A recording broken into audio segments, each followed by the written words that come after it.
Assalamualaikum warahmatullahi wabarakatuh. Nama saya Muhammad Alif Hidayah dengan NIM 2024-32059 dari Prodi Sistem Informasi kelas B mata kuliah Pengantar Kecerdasan Buatan. Nah, pada kesempatan kali ini saya akan menjelaskan mengenai praktikum yang sudah saya lakukan hari ini. Judul materinya adalah Computer Vision. Jadi di sini menggunakan dua program, yaitu Python dan OpenCV. Oh ya, di sini kita menggunakan Google Colab. Nah, menggunakan program Python dan OpenCV untuk mendeteksi tepi dari gambar maupun video. Nah, yang pertama kita masuk ke praktikum 1 dulu, yaitu mendeteksi tepi dari gambar. Nah, jadi di sini kita menggunakan kode-kode ini untuk mengupload dan juga menampilkan gambar menggunakan OpenCV dan juga Matplotlib. Yang pertama kita menginstalasi library-nya dulu. Di sini pip install OpenCV, Python, NumPy, Matplotlib, dan juga pip install TensorFlow, Scikit-learn, Torch Vision. Nah, jadi tanda seru di sini ini digunakan di Google Colab untuk menjalankan perintah terminal. Jadi ini bukan kode Python murni. Selanjutnya pip install yang berarti memasang atau menginstal pustaka tambahan yang dibutuhkan. Setelah itu OpenCV Python ini untuk membaca, memproses, dan menampilkan gambar atau video.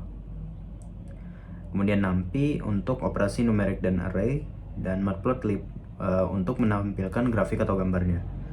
Selanjutnya TensorFlow, Torch, dan Torch Vision ini digunakan untuk pemrosesan citra lanjutan dan juga deep learning.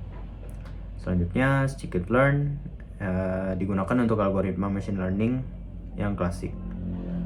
Setelah itu bisa kita run. Dan selanjutnya kita akan mengimport library. Jadi fungsi import di sini adalah untuk memanggil library yang sudah kita simpan tadi, seperti CV2, NumPy, dan juga Matplotlib. Nah, selanjutnya kita akan mengupload file ke Colab. Jadi from Google Colab import files ini mengambil modul khusus dari Google Colab untuk bekerja dengan file. Dan file upload di sini ini fungsinya untuk membuka jendela untuk mengupload file dari komputer lokal ke lingkungan Colab. Jadi file yang diupload akan disimpan dan disimpan di directory kerja Colab. Misalkan di sini nama file saya ini img_0344.jpg. Selanjutnya kita membaca dan juga menampilkan gambarnya. Jadi di sini image sama dengan CV2 imread dengan nama file JPG-nya. Nah, ini membaca file gambar dan juga penyimpanannya dalam variabel image. Selanjutnya hasilnya adalah array NumPy 3D. Dan juga CV2.cv3color di sini. Jadi OpenCV itu membaca gambar dalam format BGR, blue, green, red. Sedangkan Matplotlib itu menampilkan gambar dalam format RGB, red, green, blue. Jadi fungsi ini mengonversi urutan warnanya supaya tampak benar. Dan juga selanjutnya plt.imshow ini menampilkan gambar menggunakan Matplotlib. Dan juga plt.title gambar asli. Jadi kita memberi judul pada gambar yang akan kita tampilkan. Di sini judulnya adalah gambar asli. Selanjutnya plt.show yaitu menampilkan hasil visualisasi ke layar output Colab. Jadi setelah kita run, outputnya akan menampilkan gambar ini dengan judul gambar asli dengan array NumPy 3D. Nah, jadi kode selanjutnya itu ini digunakan dengan tujuan untuk mengubah gambar asli menjadi grayscale, lalu mendeteksi tepi atau edge detection menggunakan metode Kenny dari OpenCV. Nah, jadi pertama kita akan mengubah gambar yang tadi ini ke grayscale dengan kode ini. Jadi fungsi cv2.cv3color ini digunakan untuk mengubah ruang warna gambar. Dan parameter cv2.color BGR to gray artinya dari format warna BGR, blue, green, red ke grayscale atau warna abu-abu. Jadi gambar warna image ini diubah menjadi versi hitam putih dan juga disimpan ke variable gray. Maka hasilnya gambar tidak lagi memiliki 3 warna RGB, tapi hanya satu kanal intensitas cahaya 0 sampai 255 dengan nilai nolnya adalah warna hitam dan nilai 255-nya adalah warna putih. Selanjutnya deteksi tepi menggunakan Kenny di sini. Nah, jadi fungsi cv2.kenny ini digunakan untuk mendeteksi tepi atau edge pada gambar. Kemudian dua angka 100 dan 200 ini adalah threshold bawah dan atas untuk mendeteksi kontras. Jadi pixel dengan perubahan intensitas di bawah 100 itu akan diabaikan karena itu bukan tepinya. Selanjutnya pixel dengan perubahan di atas 200 maka itu dianggap tepi yang kuat. Dan di antara 100 sampai 200 dipertimbangkan tergantung konteks sekitarnya. Dan hasilnya adalah gambar binner atau hitam putih, yang mana putih itu menunjukkan garis tepinya dan warna hitam itu adalah area yang bukan tepinya. Nah, selanjutnya menampilkan gambar grayscale dan edge secara berdampingan menggunakan kode ini. Jadi plt.subplot 121 ini membuat satu baris dan 2 kolom, lalu menempatkan gambar di posisi pertama atau kiri. Jadi pit.mshow gray cmap gray ini yaitu fungsinya untuk menampilkan gambar grayscale. Dan cmap sama dengan gray ini membuat tampilan warna abu-abu karena hanya satu kanal saja. Selanjutnya plt.title gambar grayscale. Seperti tadi kita memberi judul untuk subplot pertama. Ini subplot pertama, ini subplot kedua. Selanjutnya menampilkan hasil deteksi tepinya yaitu subplot kedua. plt.subplot 122 ini menempatkan gambar kedua di kolom kanan. Kalau yang tadi di kolom kiri, yang ini di kolom kanan. Selanjutnya plt.mshow edge cmap gray. Nah, ini menampilkan hasil deteksi tepi. Selanjutnya plt.title sama seperti tadi memberi judul lagi untuk gambar kedua. Nah, ini judulnya adalah deteksi tepi atau Kenny. Selanjutnya plt.show ini fungsinya untuk menampilkan kedua gambar grayscale dan tepi berdampingan dalam satu figure.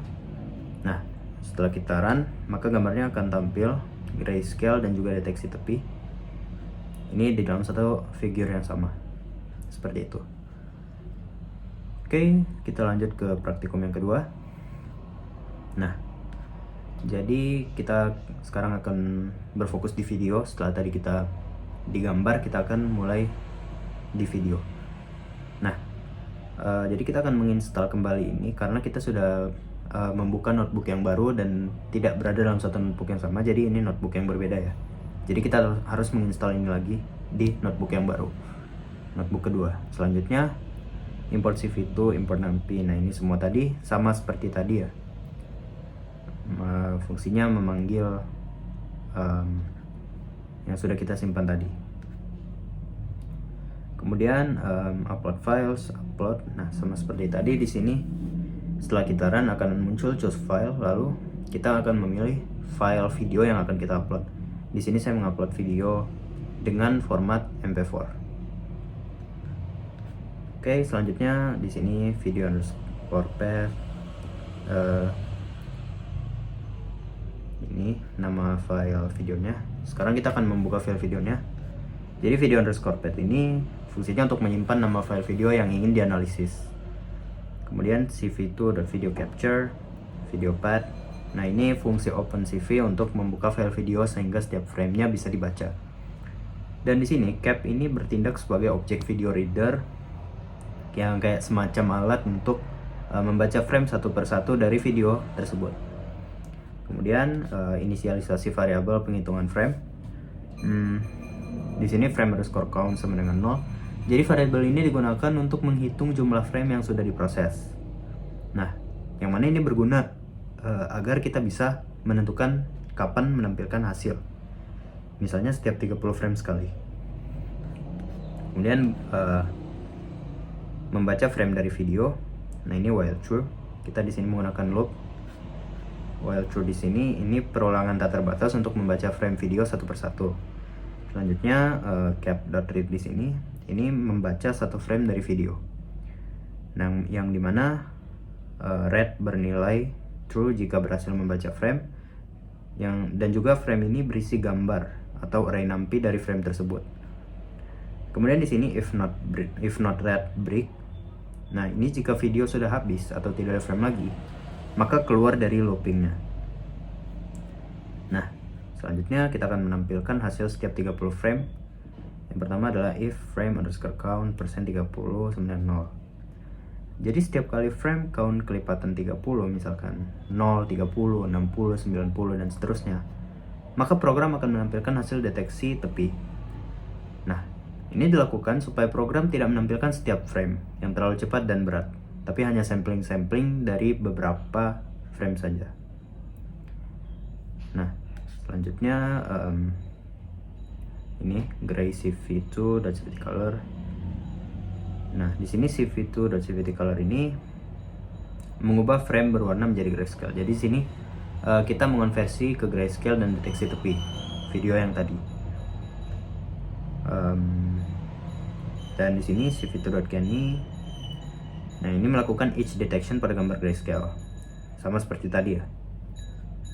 Dan selanjutnya menampilkan gambar asli dan hasil deteksi, sama seperti tadi juga. Nah, ini plt.figure fix size 10,5.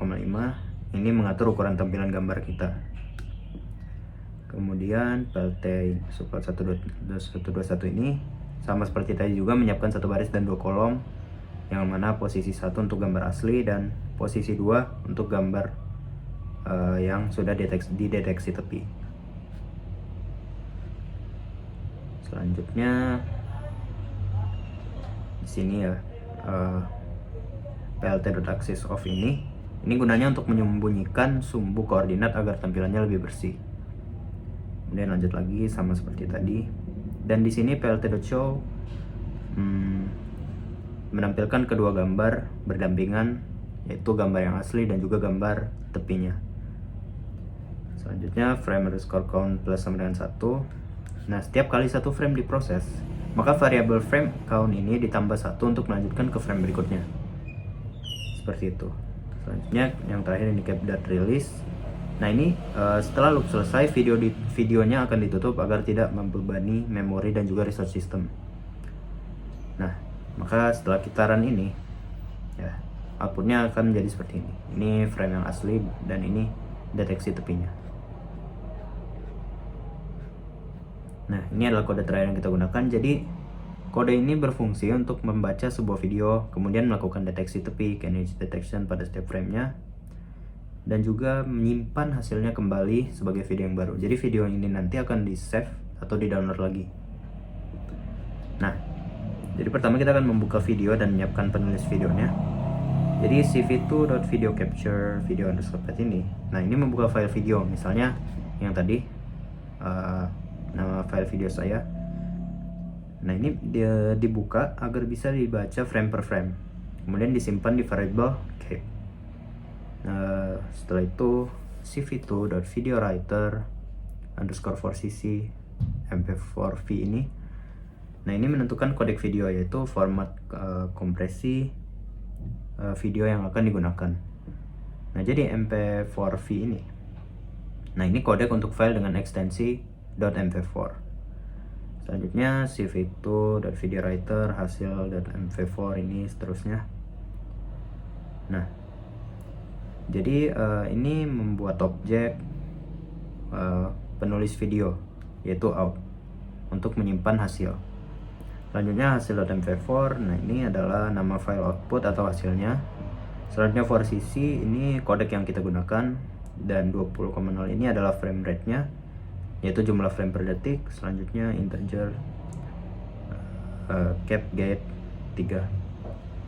Nah, ini integer cap get 4 ini. Nah, ini ukuran framenya, yaitu lebar kali tinggi berdasarkan video yang kita input. Selanjutnya membaca frame dari video, yaitu while cap is opened. Yang pertama ini memastikan bahwa video berhasil dibuka. Kemudian cap rate ini membaca satu frame dari video, yang dimana rate itu bernilai true jika frame berhasil dibaca dan frame berisi data gambar frame tersebut. Dan juga jika rate sama dengan false, maka video sudah habis atau keluar dari loopingnya. Selanjutnya kita akan mengubah videonya lagi menjadi grayscale menggunakan kode yang tadi. Nah, dan selanjutnya kita mengonversi kembali ke format warna 3 channel. Jadi each color CVT color ini, nah ini mengubah gambar hasil deteksi tepi yang hanya satu kanal menjadi 3 kanal lagi warna atau warna BGR supaya kompatibel dengan format video berwarna. Nah, selanjutnya outright each color. Nah, ini menulis setiap frame hasil deteksi tepi ke file video output, yaitu hasil.mp4. Nah, sekarang kita akan menutup file dan menyimpan hasilnya. Jadi cap.release ini menutup video input, kemudian out.release ini menyimpan dan juga menutup video output, dan files.download ini kita masukkan nama file video tadi. Nah, ini digunakan di Google Colab untuk mengunduh file hasil ke komputer lokal. Nah, jadi apabila kita run ini, maka dia akan otomatis menyimpan atau mendownload video menjadi video yang baru. Oke. Mungkin itu saja penjelasan dari saya. Kurang lebihnya mohon maaf. Wassalamualaikum warahmatullahi wabarakatuh.